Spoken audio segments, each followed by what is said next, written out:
naundi mbona nkiri kumwe nawe. Umutima wanje wahisemo wowe, naje nkirije nyine unyereka urukundo, uhindura ubuzima bwanje bubanga inzozi nziza. Iyo umpamagaye umutima urasimbuka, ijwi ryawe rinyereka amahoro ratuye. Sinshaka zahabu cyangwa amafaranga, icyo nshaka ni ukubana nawe iteka. Iyo undeba nseka nkiri mu ijuru, uri impano nahoraga nsengera. Uri mucyo wanje mu mwijima,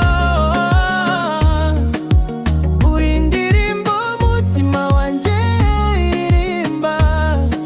Niyo isi yahinduka ikandwanya, nzagukunda kugeza ku iherezo.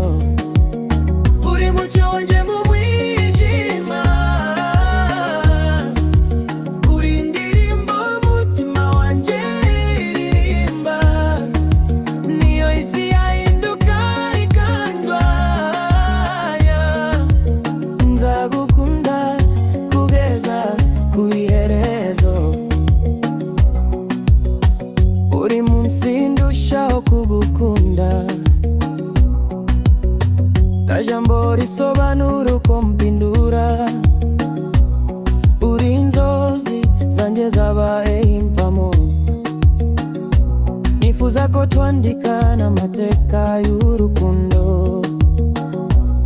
Baby fata ukuboko kwanjye, twandikane inkuru itazibagirana, nje nawe iteka ryose.